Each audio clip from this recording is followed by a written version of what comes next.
ఓం శ్రీ మహాగణాధిపతయే నమః. శ్రీమాత్రే నమః.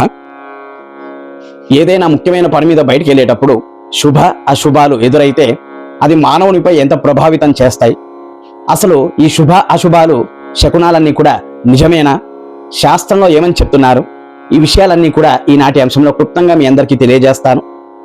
అదేవిధంగా మీలో ఎవరికైనా పని మీద బయటికి వెళ్ళేటప్పుడు ఇలాంటి శుభ అశుభాలు శకునాలు ఎదురైతే ఎంతవరకు మీ అందరికీ ఆ ఫలితం వర్తించింది, అదేవిధంగా ఎంతమంది నమ్ముతారు, అదేవిధంగా దీనికి సంబంధించిన మీ అనుభవాలు కామెంట్లో తెలపండి మర్చిపోకుండా. ప్రప్రథమంగా ఎవరైతే ఈ వీడియోని చూస్తున్నారో కొత్త వారైతే సబ్స్క్రైబ్ చేయండి, నచ్చితే లైక్ చేయండి, అదేవిధంగా షేర్ చేయండి. మీరు తెలుసుకుంటారు, 10 మందికి తెలిసే అవకాశం ఉంటుంది. ఇలాంటి ఆధ్యాత్మిక ధర్మ సందేహాల నివృత్తి కోసము పక్కనే ఉన్న బెల్ ఐకాన్ నొక్కడం మర్చిపోవద్దు. విషయంలోకి వెళ్ళిపోదాం. శుభ అశుభ శకునాలు మానవునిపై ఎంత ప్రభావితం చేస్తాయి, మరి శాస్త్రంలో ఏమని చెప్తున్నారు? ముందుగా శుభ శకునాలు ఏమిటో తెలుసుకుందాం. ఏదైనా ముఖ్యమైన పని మీద బయటికి వెళ్ళేటప్పుడు శుభ శకునాలు ఎదురైతే అది ఏమి మంచిది అని తెలుసుకుందాం. పని మీద బయటికి వెళ్ళేటప్పుడు గోవు, ఆవు కానీ లేదా బ్రాహ్మణుడు, అదేవిధంగా నిండు ముత్తైదు, అదేవిధంగా పండ్లు, పూలు, నీళ్లు, అలాగే నీళ్లతో ఉన్న కలశము, ఇలా ఇవన్నీ కూడా ఎదురైతే కనుక అవి శుభప్రదం, అనగా మంచిది అని. అదేవిధంగా నల్లపిల్లి, అలాగే కుక్కలు, నల్ల కుక్కలు, అలాగే వితంతువులు, అలాగే శవము, విరిగిన వస్తువులు, ఇవన్నీ కూడా ఎదురు రావడం వల్ల అశుభము, మంచిది కాదు. ఇది కేవలము నమ్మకాల లేదా ఏదైనా ప్రత్యేకంగా దీని గురించి శాస్త్రం ఉన్నదా అని మనం గ్రహిస్తే కనుక మన పెద్దలందరూ కూడా దీనికంటూ ఒక ప్రత్యేకమైన శకున శాస్త్రము అని మనకు ఏర్పాటు చేశారు. అందులో ప్రత్యేకంగా హిందువులందరూ కూడా ఇలాంటివన్నీ కూడా విశ్వసిస్తారు, నమ్ముతారు కూడా. మరి ఈ శకున శాస్త్రంలో ఏవి శుభాలు, ఏవి అశుభాలు? శుభశకునాలు ఏమిటంటే ఇందాక మనం చెప్పుకున్నట్టుగా ఆవు, బ్రాహ్మణుడు, ముత్తైదులు, పండ్లు, పూలు, కలశంతో నిండిన నీళ్లు, ఇవన్నీ కూడా శుభాలుగా మనం ఆలోచించాలి. అదేవిధంగా పండితులు, బ్రాహ్మణులు వేదఘోష చేస్తున్న చోట మీకు ఎదురైతే కనుక అది కూడా శుభంగా భావించాలి. అదేవిధంగా అశుభ ఫలితాలు ఏమిటి? మనకు శకున శాస్త్రంలో ఎన్నో రకాలైన సందేహాలకి సమాధానాలు ఉన్నాయి. అందులో ప్రత్యేకంగా కొన్ని ముఖ్యమైన అంశాలు మాత్రమే నేను మీకు ఈ వీడియోలో చెప్తాను. మరి అశుభ శకునాలు ఏమిటి, ఏవి ఎదురు రాకూడదు అనేది తెలుసుకుంటే కనుక నల్లపిల్లి, ముఖ్యంగా ఎడమ నుండి కుడివైపుకు వెళ్తే ఈ నల్లపిల్లి అశుభంగా భావిస్తారు. కానీ ఇది కొందరు కేవలం మూఢనమ్మకంగా కూడా భావించే వాళ్ళు ఉన్నారు.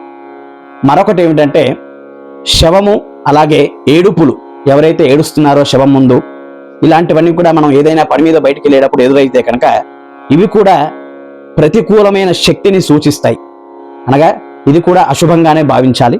అదేవిధంగా ఖాళీ పాత్రలు, అనగా చేతిలో ఏమీ లేని ఖాళీ పాత్రలతో పట్టుకొని ఎవరైతే ఎదురుగుండా వస్తారో అవి కూడా అశుభ శకునాలు అని భావించాలి. కావున శుభ అశుభ శకునాలు తెలుసుకున్నాం కదా. మరి ఇది ఎంతవరకు నిజము, శాస్త్రంలో ఏమని చెప్తున్నారు అని తెలుసుకుంటే కనుక ఇది పూర్తిగా శకున శాస్త్రంలో ఉన్నవి. మన పూర్వీకులు మనపై ప్రభావితం అవ్వకుండా శుభం జరగాలి అనే ఉద్దేశంతో ఏర్పరిచినవన్నీ కూడా ఇవన్నీ. కావున శాస్త్రంలో ఇవేవీ లేవు, ఇవి శకున శాస్త్రంలో ఉన్నాయి. ఇది మానవునిపై నమ్మకంపై ఆధారపడి ఉంటుంది. ఒకటి, ఎవరు ఎదురుపడినా ఎవరు ఎదురుపడకపోయినా కూడా తెలుసుకోవాల్సింది ఏమిటంటే ఎప్పుడు కూడా పాజిటివ్గా ఆలోచించాలి. బయటికి వెళ్ళేటప్పుడు అందరూ కూడా ఇష్టదైవాన్ని స్మరించుకొని బయటికి వెళ్ళాలి. అది ఎవరు ఎదురుపడినా సరే దైవానుగ్రహం అని భావించి, మన మంచి కోసమే అని భావించి మీ ఇష్టదైవాన్ని మనస్సులో తలుచుకొని అడుగు ముందుకు వెళ్ళాలి బయటికి. కావున తద్వారా అంతా కూడా శుభం జరుగుతుంది. కానీ ఇది శాస్త్రీయ కోణంలో చూసుకుంటే కనుక శాస్త్రీయంగా వీటికి ఎలాంటి ఆధారాలు లేవు. మనం ఇందాక చెప్పుకున్నాం కదా, శాస్త్రంలో ఎటువంటి ఆధారాలు లేవు. ఇది కేవలము మన పూర్వీకులు, పెద్దలు మనకు ఏర్పాటు చేశారు. అదేవిధంగా శాస్త్రీయ కోణంలో ఇందాక మనం చెప్పుకున్నట్టుగా ఆధారాలు లేవు. మానసిక కోణంగా చూసుకుంటే మన మంచి కోసము అనుకున్నవన్నీ కూడా ఎదురైతే మనలో ఆత్మవిశ్వాసం పెరిగి అవి ఆ పని మనం ఏదైతే పని మీద వెళ్తున్నామో అది సక్సెస్ అయ్యే సూచనలు కనిపిస్తాయి. అదేవిధంగా అశుభం అనుకుంటే భయంతో ఆందోళనతో అది అశుభంగానే వర్తిస్తుంది. అంటే నేను చెప్పిన విషయంకి అర్థాలు ఏమిటంటే, మనం ఇందాక చెప్పుకున్నట్టుగా బయటికి వెళ్ళేటప్పుడు పాజిటివ్గా ఆలోచించాలి. పాజిటివ్గా ఆలోచిస్తే అంతా కూడా మంచి జరుగుతుంది.